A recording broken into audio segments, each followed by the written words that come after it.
Yo, yo, yo, what is up, y'all? It's Cone back here again tonight with another episode of After the Buzzer. I just watched James Harden's debut for the Philadelphia 76ers, and it's scary hours over there in Philadelphia. He was a monster. 27 points, 7 of 12 shooting, 5 of 7 from 3, including 2 step-back 3 4-point plays, 8 rebounds, 12 assists. The Sixers as a team had their record for threes over the course of this season. They were doing everything. They shot 50% from 3 as a team, won by 31 points over the Minnesota Timberwolves.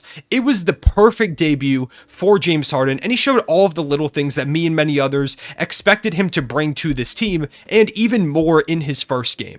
I don't want to overreact too much because, like I said, this was the first game, and who knows if the Sixers will continue to look this good, but if they look anything close to this over the course of the rest of the season and through the playoffs, things are scary for the other teams in the Eastern Conference. So let's talk a little bit about the 76ers and what went so well for them in James Harden's debut. Of course, James Harden himself, as I mentioned, had a monster stat line. He was doing everything for them, self-creating, creating for others, and his presence, he doesn't even have to score, but his presence on the basketball court brings such a huge, brand new dimension to this Sixers offense that they've desperately been needing. His ability to just be a threat to create for himself and others terrified the Timberwolves defense tonight. There were multiple plays where James Harden wasn't even really looking to score. He was kind of just dribbling around, sizing up, and the Timberwolves would slightly shade over a little bit, and he would spot that immediately. One example I can think of in particular was when he was dribbling towards the end of this game on the right wing, and then D'Angelo Russell shaded a little bit towards him because I believe he had Jaden McDaniels on him, and so with kind of a bigger defender, D'Angelo Russell, rightfully so, didn't want James Harden to get him on his back foot, blow right past him, get a layup. So D'Angelo Russell shades a little bit over to play help in case James Harden drives. And Tyrese Maxey and James Harden kind of clicked at that moment. And James Harden quickly flipped the ball to Tyrese Maxey, who was the second he caught it, ran baseline. D'Angelo Russell wasn't ready for it. Maxey goes up and under, hits the floater, and at that point, it put the game out of reach for the 76ers. And it's just small plays like that that illustrate how good James Harden is and how much I think he's going to elevate this team. Tyrese Maxey as a whole in this game was phenomenal. 28 points, 12 of 16 shooting. You're going to notice that's a theme for a lot of the guys on the team tonight. 2 of 3 from 3, 2 rebounds, 2 assists, 4 steals. Him and James Harden were such an electric backcourt tonight. And Tyrese Maxey and James Harden's very different but also similar styles just brings a lot of new challenges to defenses. James Harden is very slow, methodical. He'll pick apart the defense. Tyrese Maxey is like 0 to 100 in half a second, super fast run floater type game. They're very different games, but they work so well together, and it was super evident tonight. James Harden was getting Tyrese Maxey so many good looks, whether it was on driving kicks, whether it was on just plays where he kind of slowly broke down the defense to kick it to Tyrese Maxey, who either attacked a closeout or kind of just created a play for himself while the defense was kind of on edge. The two of them bounced off of each other so well tonight. And that's a super fun dimension that I feel like we have not talked about enough when we're talking about the fit between James Harden and this team. Because, I mean, rightfully so, most people are going to think about James Harden and Joel Embiid, but the fit between those two in the backcourt is super valuable to the Sixers.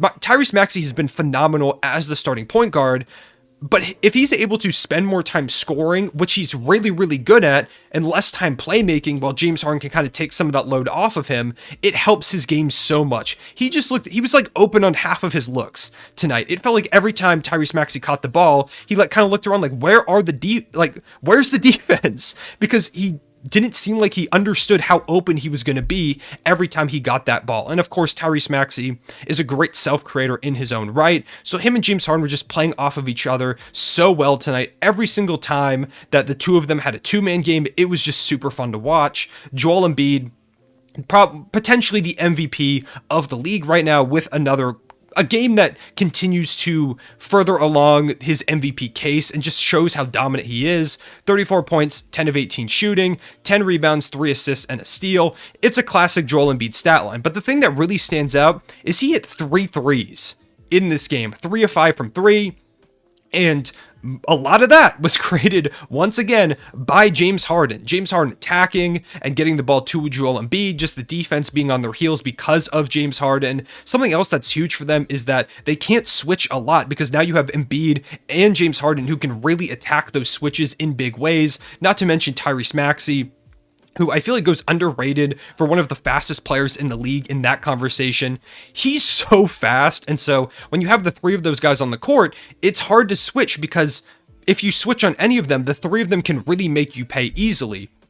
And not only was James Harden doing such a good job setting up Joel Embiid for threes, he was doing a great job of setting him up for mid-ranges too. He had a couple plays where he would kind of like probe the defense a little bit, get into the mid-range. Embiid, standing at the top of the key on the three-point line, would kind of slowly move in and eventually be just standing there at the top of the key, waiting for the dump-off pass from James Harden. He would catch it, take a step forward, shoot it in rhythm, and it was money every single time.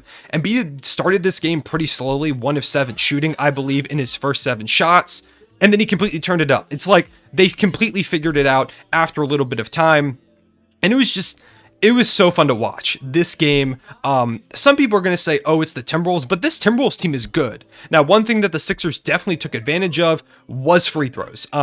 It's going to be something that the Sixers are really going to keep going back to because Embiid and Harden are just two dominant forces that are so good at drawing contact. And I feel like people make the free throw joke all the time, but drawing fouls is genuinely a skill in this league. The most elite scorers know how to draw contact, get to the free throw line, and like in Joel Embiid's case, if shots aren't falling, he's going to continue to bruise, get down low, and force his way to the free throw line to put him in rhythm like he did tonight.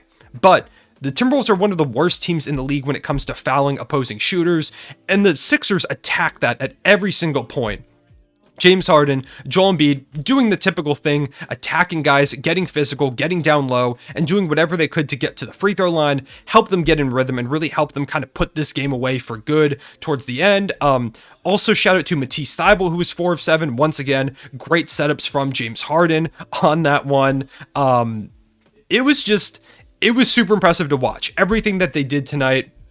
Offensively, it was all clicking, shooting over 50% from the field as a team as well, in addition to shooting right around 50% from 3.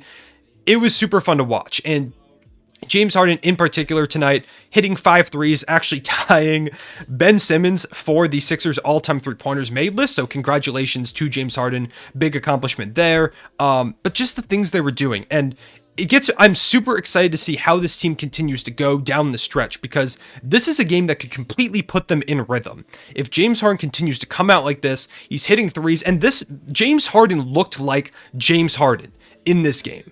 There have been parts of the season where James Harden hasn't quite looked like himself of the past. He's kind of looked a little bit slower, like his three-point shot hasn't been falling as much. Not in this one. In this one, James Harden looked locked in. He looked not even just on offense, but on defense as well, which has been kind of a question mark for part of the season. James Harden looked completely locked in. Not sure if that's just because of the switch or if like having extra help defenders around him in Embiid and Matisse Thybulle helped him out a little bit. Not sure quite there, but James Harden looked locked in, not offensively specifically, but also defensively, but just like he was quicker, it felt like. His three-point shot felt more consistent. He was doing all the typical things we've become really accustomed to seeing James Harden do on the basketball court. So if James Harden continues to play like this, if the Sixers offense continues to run this seamlessly, and one other play I actually want to even highlight is this one play where the Sixers had the ball on the opposing baseline, like on the opposite side of the basket, and James Harden relocated to the corner for a 3, which he drilled. That's just something that they couldn't do with previous point guards. Sure, you have Tyrese Maxey, but like in the Ben Simmons era, there was no one to relocate there and shoot that 3. Things became super clogged. Just another thing I kind of wanted to mention was how smart he was moving off ball. James Harden is a guy that has really had to learn to play off ball with some of the other players he's played with in his career, starting off with Russ and KD, playing with KD and Kyrie in Brooklyn, Russ again in Houston, Chris Paul in Houston. James Harden has really spent a lot of time honing his game and learning how to play off ball, and that was part of why I wasn't super concerned about the fit between James Harden and Joel Embiid, as well as Tyrese Maxey a little bit as well, because James Harden has been doing this most of, if not all of his career. He knows how to play off ball. He knows how to relocate, and he's just a smart offensive player. This was an incredible debut for him. I'm sure for Sixers fans, if you're a Sixers fan, let me know in the comment section below how you're feeling right now. I'm sure you're probably on cloud nine. I'm super excited to see if the 76ers can keep this thing going, how they continue to roll through the stretch. They've got, I believe, 23 more games before the playoffs to kind of continue to gather this momentum. And if it continues to look like this, it's scary hours in Philadelphia. So those are my thoughts on this game, things that I saw that I thought were pretty interesting. I'm excited about this duo. In fact, this even trio. I didn't even mention Tobias Harris, who I think is going to benefit a lot from James Harden. He got a lot of open looks tonight, but he couldn't knock him down. 2 of 9 from the field. I think Tobias Harris really is going to benefit from James Harden, so that's why I didn't mention him. Just didn't have a great game, but I do think he will turn that around. He's been really solid as of late. So those are my thoughts. I appreciate y'all watching. Make sure to leave a like and subscribe, and I will see you all later. Real one, say it back.